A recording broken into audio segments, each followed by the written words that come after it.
Angliz tili öğrenүүчүлөрү, biz экинчи сабагыбызды баштадык. Өткөнкү биринчи сабагыбызда жалпы алфавит жөнүндө алфавит менен таанышып өткөнбүз. Англис тилиндеги 26 тамганын бардыгы менен таанышканбыз. Анан ошол жерде айтылган өзгөчө тамгалар бар деп, өзгөчө баса белгилеп айтып кетчү тамгалар. Мына ошолордун ар бирине бүгүн токтолуп кетебиз. Анан дагы туура окуу, англис тилиндеги тексттерди туура окуу боюнча дагы кыскача айтып өтөбүз. Анда сабакты баштадык. Биз өткөнкү сабакта өзгөчөлөнгөн тамгалар бар дегенбиз. Мына ошол өзгөчөлөнгөн тамгаларды ар бирин азыр карап чыгабыз. D, N, T, L тамгалары. Дал ушул 4 тамганы айтып өткөнбүз. Булар кандай айтылат? Кантип айтабыз бул тамгаларды? Азыр ошол жөнүндө айтабыз. Биринчи тамга D. Бул жерде мисалдарды келтиргенмин. Биринчи мисалды карай турган болсок, dinner. Dinner. D тамгасын айтканда тилибиз тишке тийбейт. Тилди тиштин өйдөсүндөгү таңдайга тийгизебиз. Dinner. Dinner деп окулат. Экинчиси dish. Developer. Danger. Advance. Device. Кийинки тамга N тамгасы. Бул тамганы дагы айтканда тилибиз тишке тийбейт, тилдин өйдөсүндөгү таңдайга тиет. Мисалдарды карап чыгалы. Nail, net, nose, number, down. Мына ушул мисалды карай турган болсок, эки тамга тең келген. D тамгасы дагы, N тамгасы дагы. Ошондо биз down деп окуйбуз. Down. Down.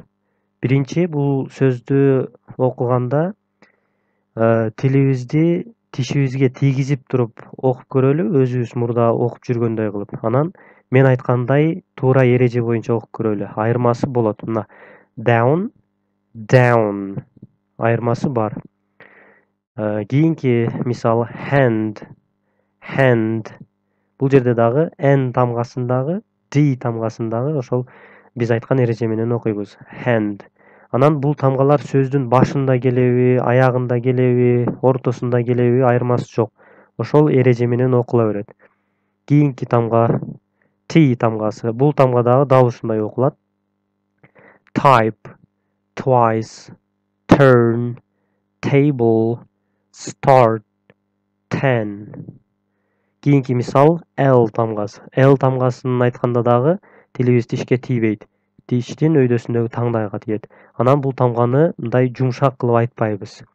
Караңыздар. Label, label, language, lesson, lesson, legend, light, leaf. Бул биринчи өзгөчөлөнгөн жагдай. Мына ушул 4 тамга. D, N, T, L. Мына ушул 4 тамганы жакшылап жаттап алыш керек.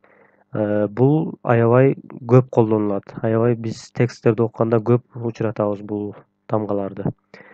Кийинки мисалыбыз бул R тамгасы. Англис тили алфавитиндеги эң оор, эң татаал тамга. R. R тамгасынын айтылышы мисалдар менен келтирилген. Мына биринчи мисал rabbit, rabbit, rabbit. Rabbit деп окубайбыз. Rabbit. Rain, rain.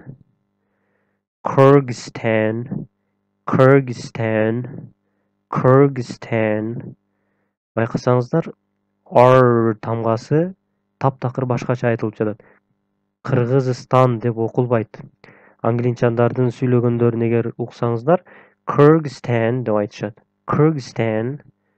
R тамгасын айтканда дагы бир жолу кайталап өтөйүн. Өткөнкү сабакта дагы айтканбыз.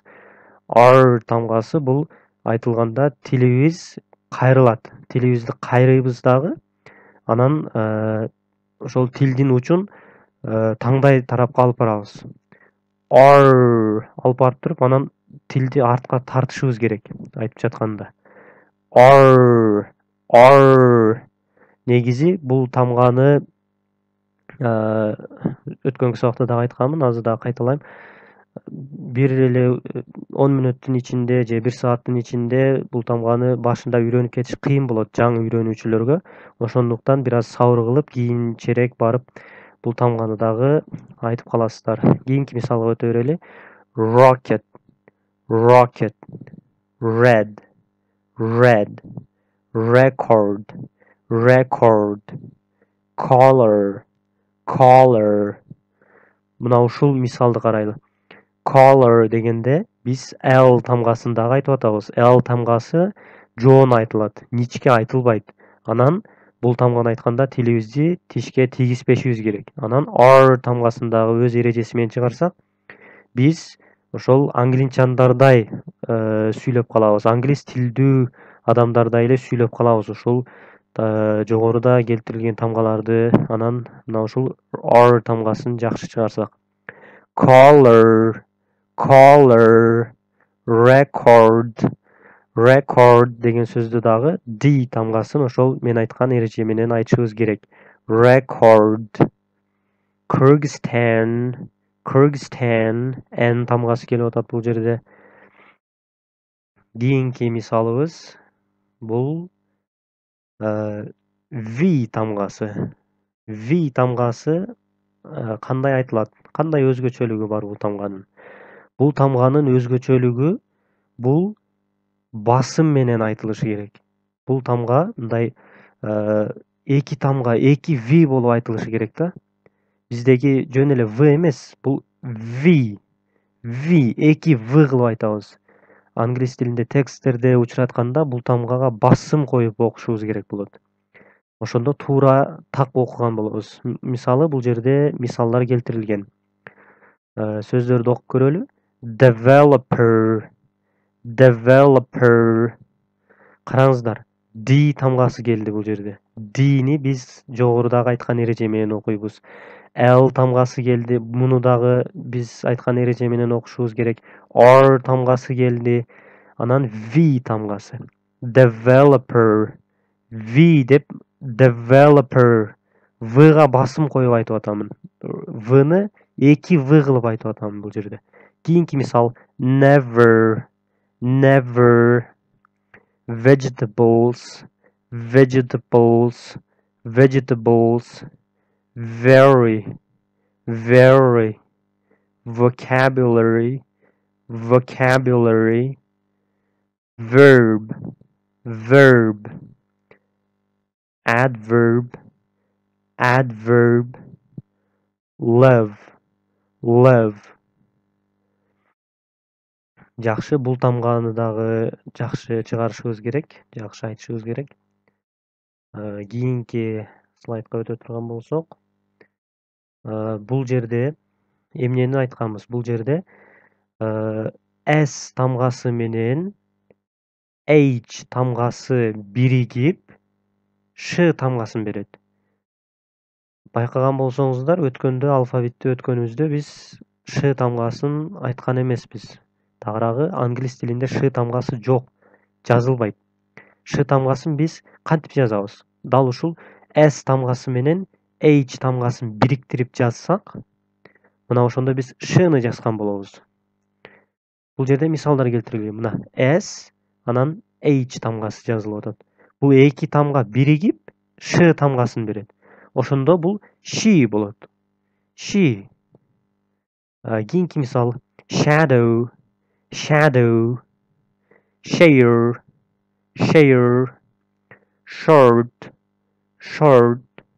Shine, shine. Shirt, shirt. Мына ушул сөздөрдү, мына ушул тамгаларды буга чейин эгер кызыккан болсоңуздар, көп учураткан болушуңуздар мүмкүн. Балким сиздер окуганда дал ушул тамгалар, дал ушул жерлер сиздерге кыйынчылык жараткан болушу мүмкүн. Анын чечими оңой эле. Дал ушул S тамгасы менен H тамгасы биригип Ш тамгасын берет.